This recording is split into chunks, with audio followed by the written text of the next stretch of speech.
I'd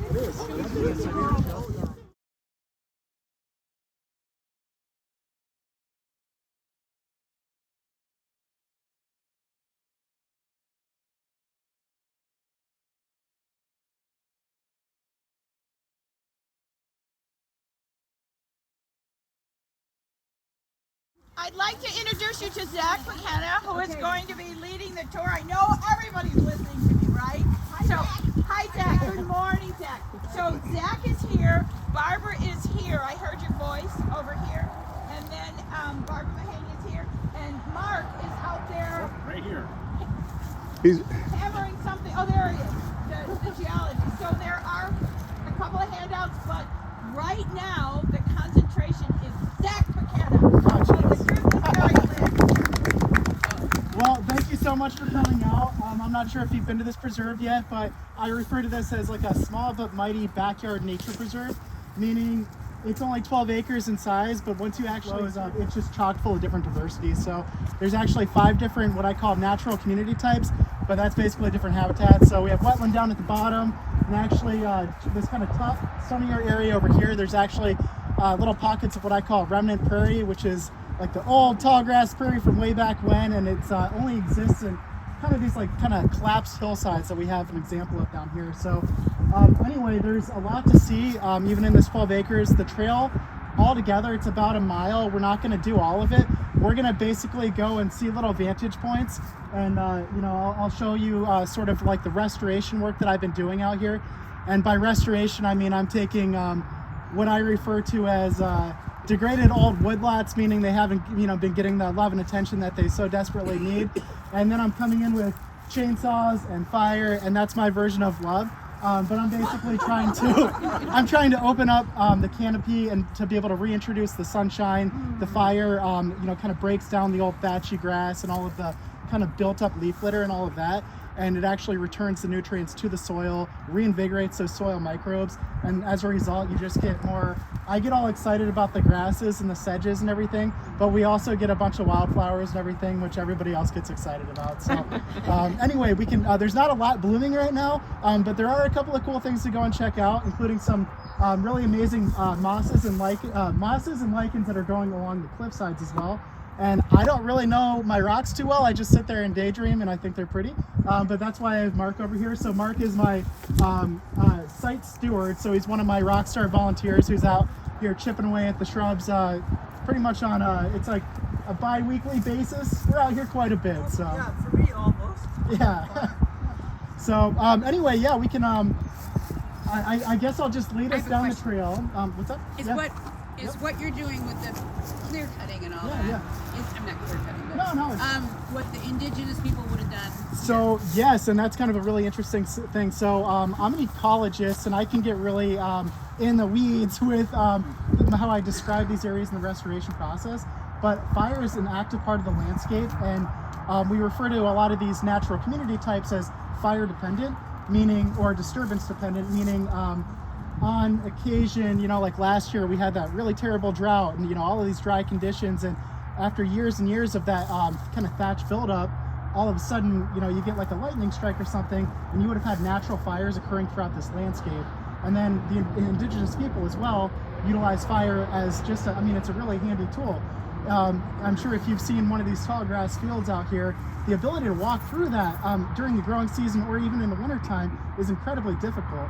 So if you just sort of burn it and manage it, it keeps all of those shrubs out, keeps kind of everything at bay, and it's easier for everybody, whether you're a deer or a human, to be able to live and operate in that area. So yep. Yeah, Mark. Before we go to Mark, if I'm interrupting. Sorry, absolutely. Can we give a little plug of what the Conservancy is? I'm not sure people really know. Oh yeah, thank you, Chuck. Yeah, absolutely. So, what's that? You take it away.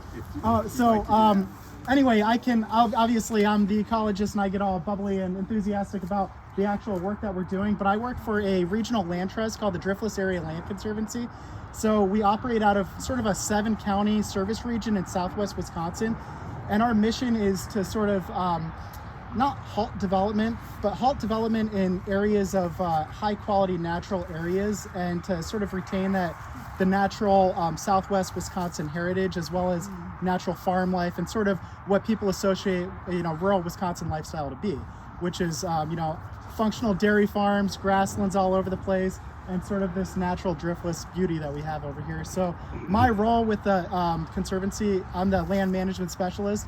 I kind of call myself the land manager, and I'm out here all the time, sort of serving as a Lorax for these nature preserves. And then Chuck over here is my cohort, and there's only a few of us over here, but we do all sorts of different projects, anywhere from nature preserves to working with the local schools to better their green footprint. And Chuck can talk a lot more about that. Oh, well, I'm part-time, and so we have a staff, just as our first staff meeting with 10 people on it. We've just expanded our staff. We're a growing entity, I would say. I've been with the Conservancy for 7.5 years, but when I started we had 6 of us, and we weren't all full-time. So we've seen a big need for the work that Zach does and the rest of our colleagues do, and as the earth continues to suffer under so many different onslaughts environmentally, and we see that people are interested in having that happen. So we're very pleased. We've protected in one way or another by ownership, but mostly through the land conservation easements, I think just over 8,000 acres. And it's rapidly growing too. Yeah, it's hard to keep up with the total, but we've just been in existence since 2000. And I think our board just set another goal of, in the next 5 years, doing another 8,000 acres or something of doubling our protection. So anyway, that's probably enough said about the Conservancy, unless anybody has a question about the work the Conservancy does.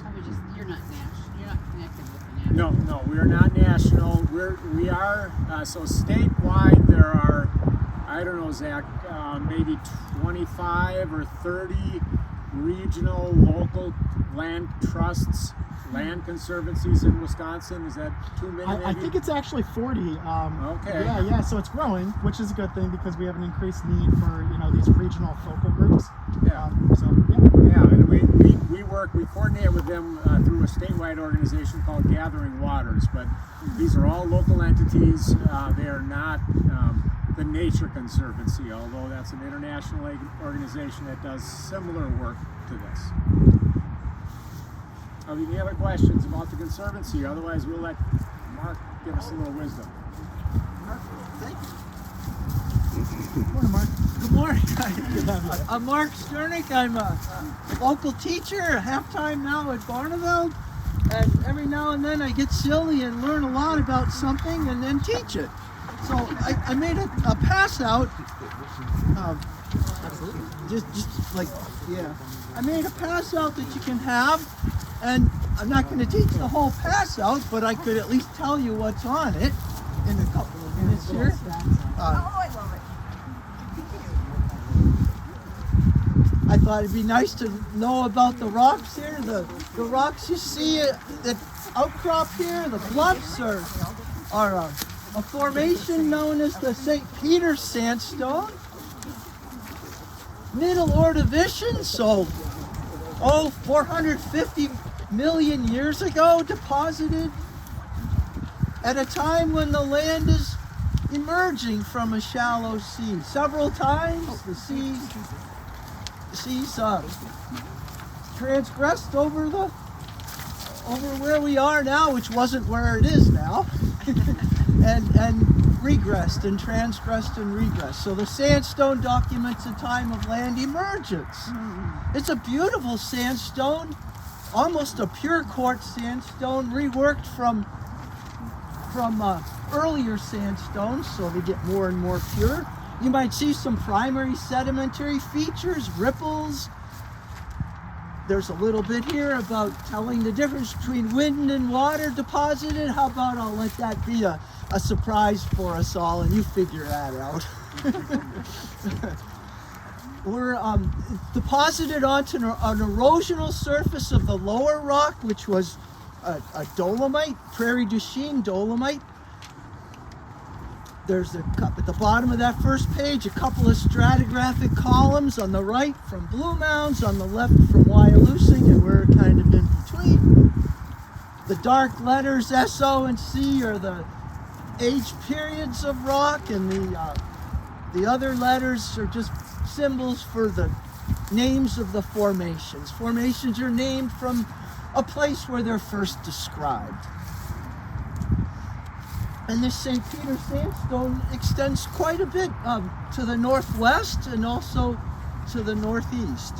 On the flip side, I stuck in there a little bit of regional geology. Perhaps you visited Governor Dodge State Park. Very similar geology is here. And there's a nice description in a diagram. I like diagrams of that St. Peter's sandstone layer and the structures within.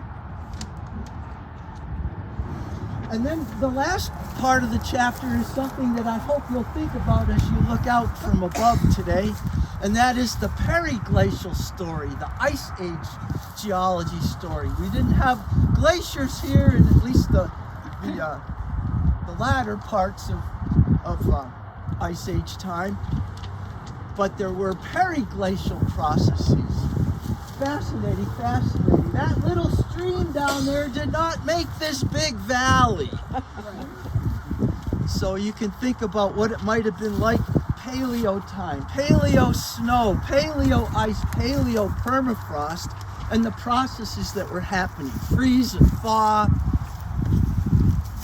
rapid melting and flows. Yes. What does periglacial mean? Oh, the prefix peri in periglacial means near. Grover in the Sesame Street. Yeah. So peri is near. So thanks, and let's have a great morning. And if you have a question, hopefully I can answer it. Thank you. Thank you.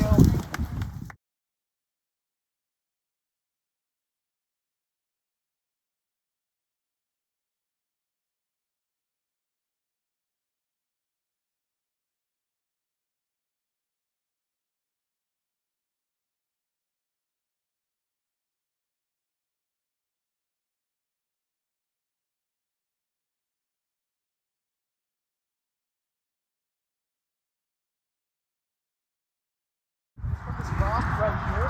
So here is this rock. It's just a nice little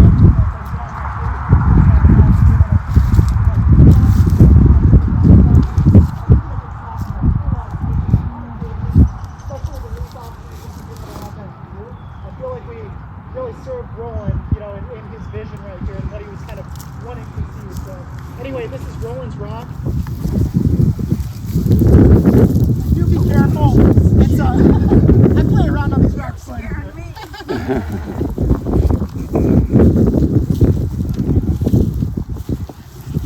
So what I really love about this the sanctuary, again, you're kind of parked up on the hillside. You leave town. It's sort of that normal grassy little valley. And yeah, again, I do apologize. There are stumps all over. We're actively working the area, but the hillside seemingly collapses on itself. But it doesn't necessarily just spill all the way down into the valley, the river valley, in a nice gradual slope. Mark and I have kind of been referring to these as little step checks. So it's sort of flattens out, plateaus about 4 times, honestly. And if you were to scale it back, it almost seems like steps leading down for a giant or something like that. So anyway, what I am really, really excited about this view right here is we had a bunch of, there were elms and some other trees that we don't necessarily want, again in an oak savanna area. There were Norway spruces. Norway spruce were planted about 60 years ago. They're an incredibly fast growing species. It was encouraged by the state to plant them because 60 years ago we had wood pulp mills in this area, and you were able to just have the state kind of come and harvest your Norway spruces. They'd use them for telephone poles and stuff like that.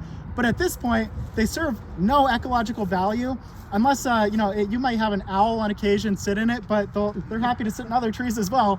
So at this point, they're just shading out the prairie remnant species that I was kind of referring to.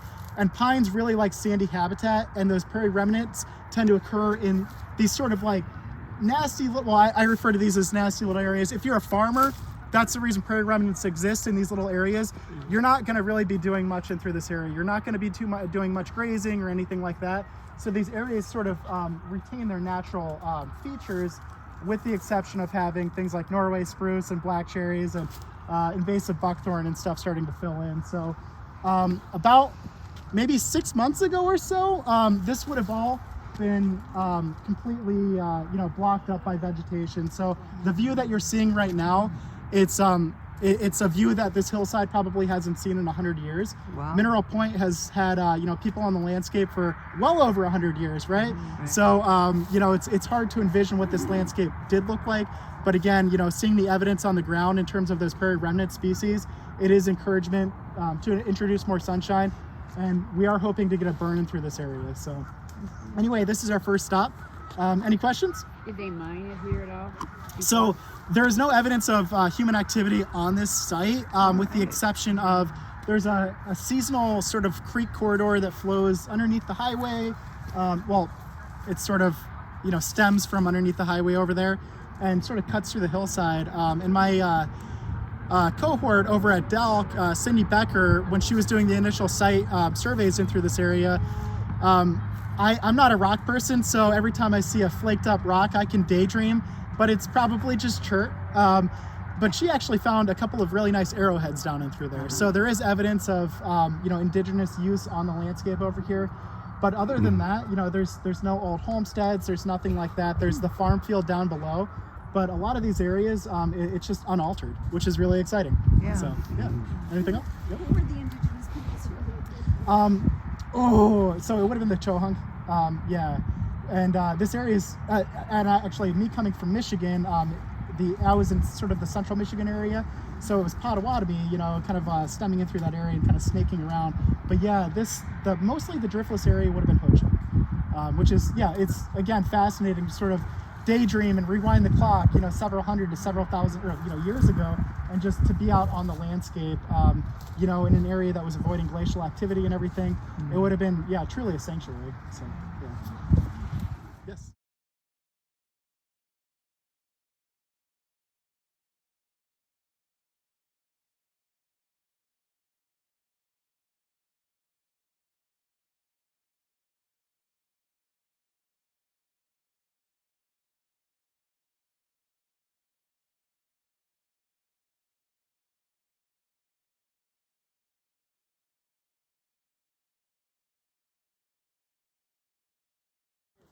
Yeah, so the birch is interesting, and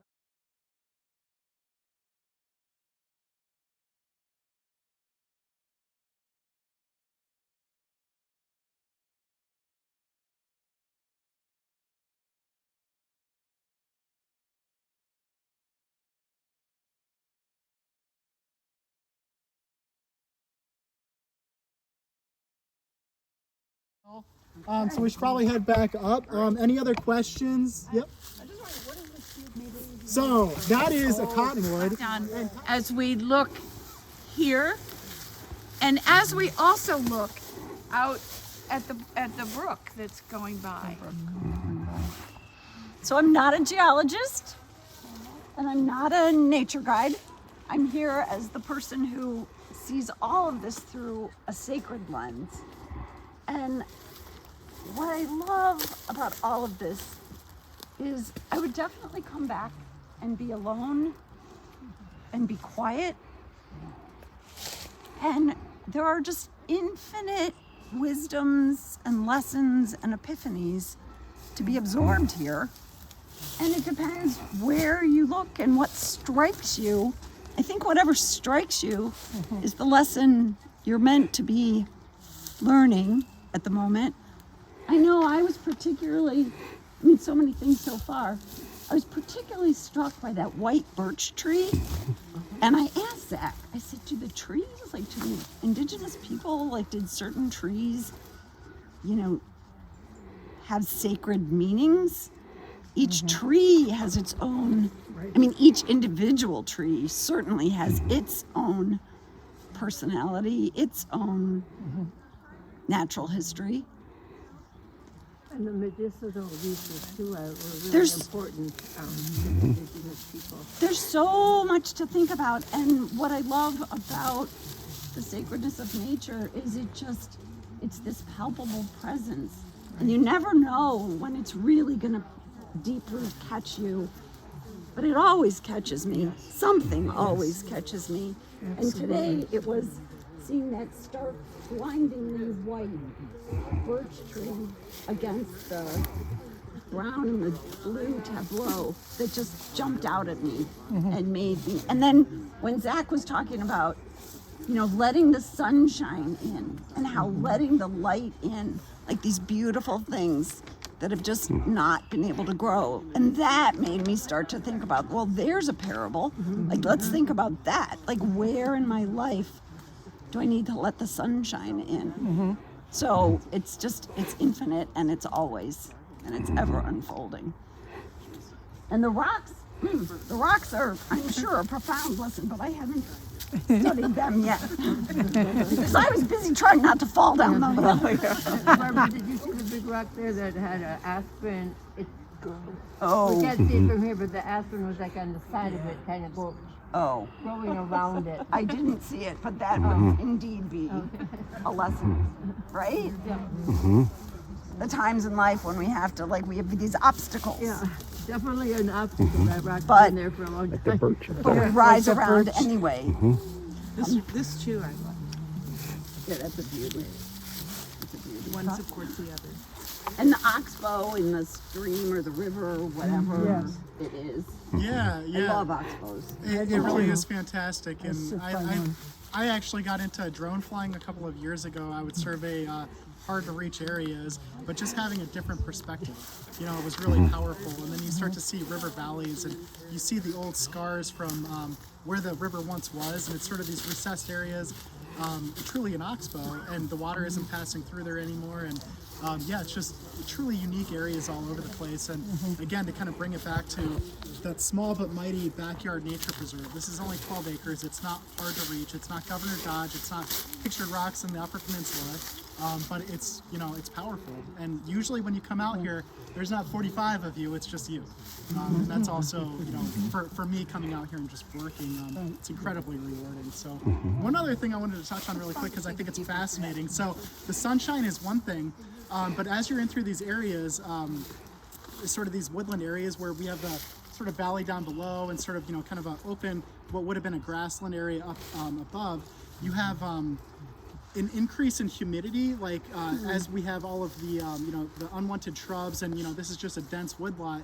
The humidity level rises, and then it creates uninhabitable conditions for all of those native wildflowers that we were kind of talking about. So not only does the sunshine kind of come in and have all of these amazing amazing impacts, but also I kind of say the woods are able to breathe again.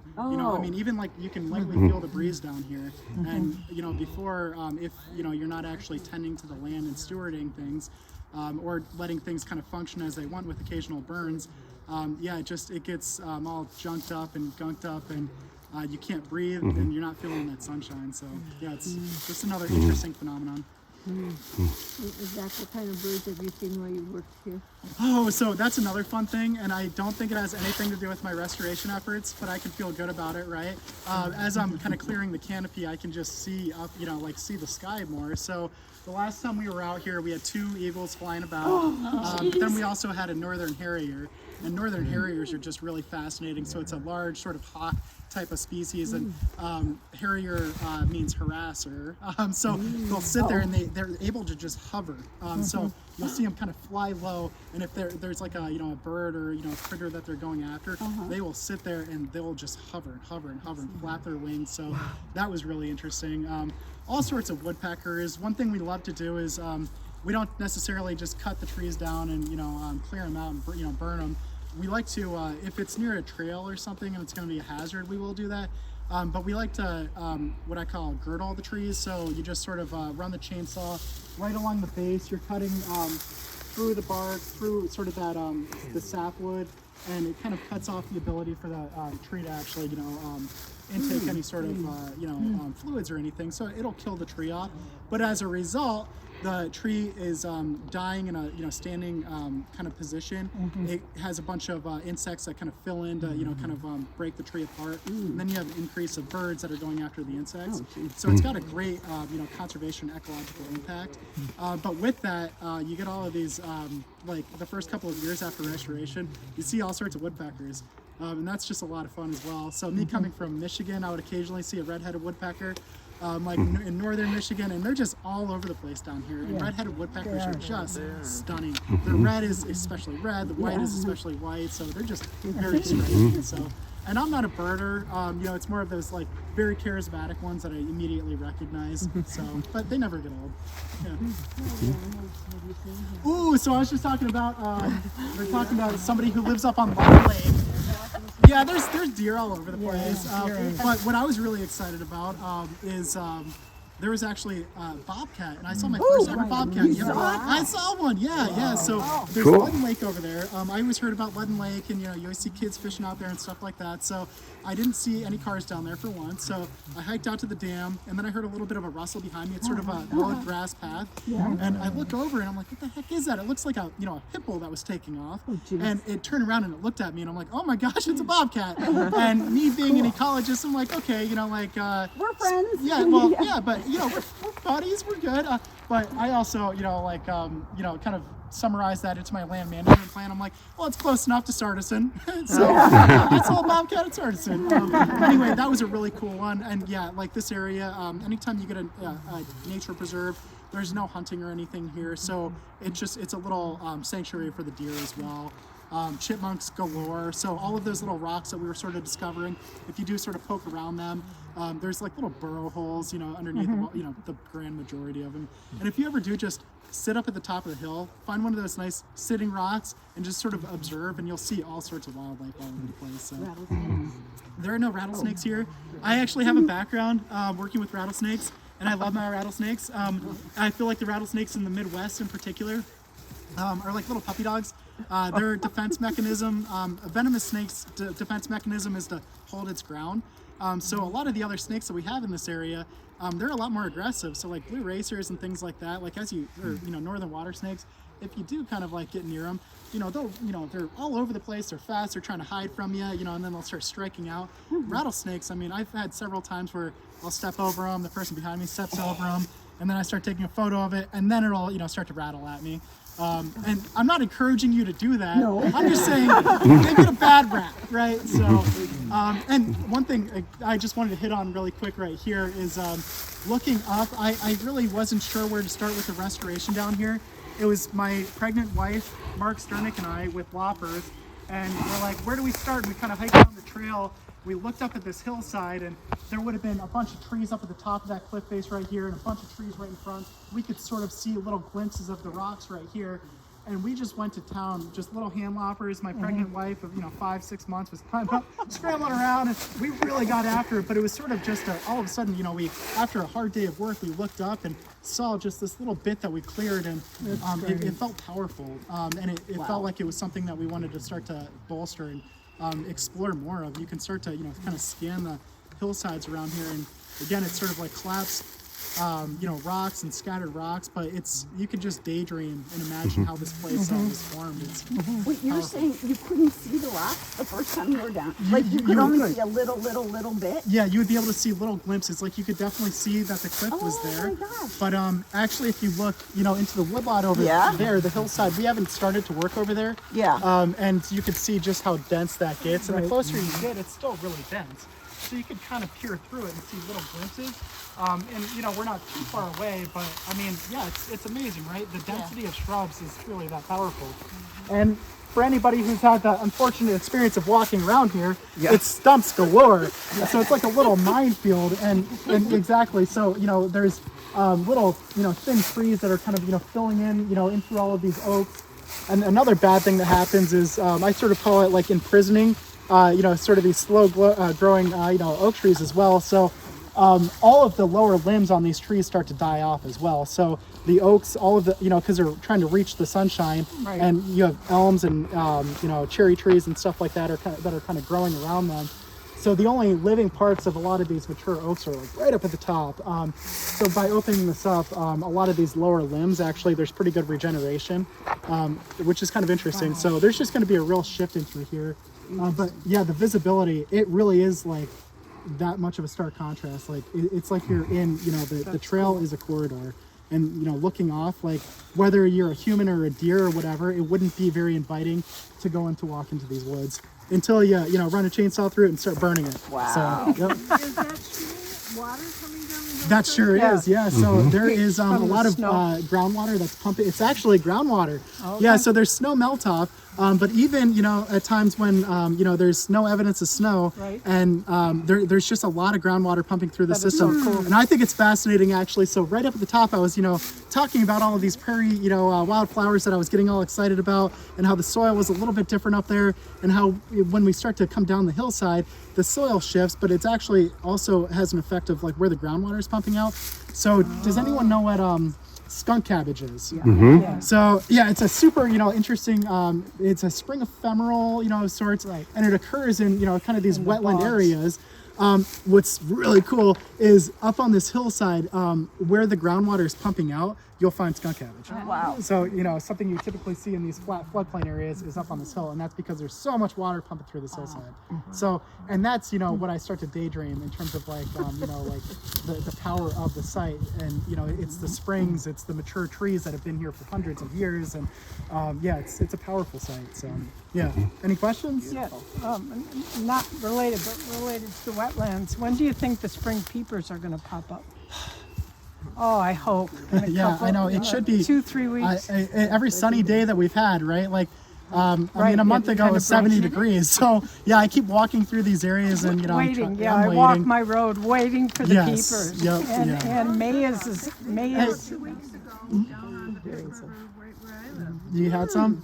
Yeah, 2 weeks Mark. ago, when it gets dark, they I've heard some in Hollandale. Yeah. oh, they're coming. Yep, yeah. So spring is on the horizon, Oh, and that's yeah, it's such wonderful. an exciting time. I mean, we're all Midwesterners, I'm sure. So like to go Yes. from the never-ending grayscape to all of a sudden, you know, it's spring out, and maybe we don't have a ton of wildflowers in bloom quite yet, but the birds are returning, the And- spring peepers are returning, and yeah, hope is on the horizon. So And May is going to be a cicada month. Two crops, the 14-year and the 18-year, are merging this May. oh geez, So yeah, a lot of cicadas that's coming. a cool phenomenon. Oh, I can't yeah. wait. I can't wait. I remember it was like 4 years ago or something, and Yes. yeah, we had a cool one in. I was in Michigan at the time, Yeah, but this is a double geez. hatching, so it's going to be loud down here. A lot.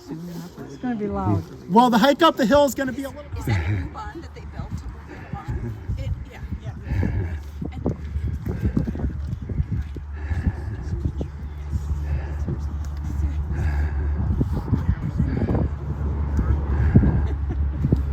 Only in Wisconsin. Oh, yeah. You know what? I am pooped. And I'm hungry. How are you? Pretty good. Good. So do you have a poem for next week? Or is it next week or the week before?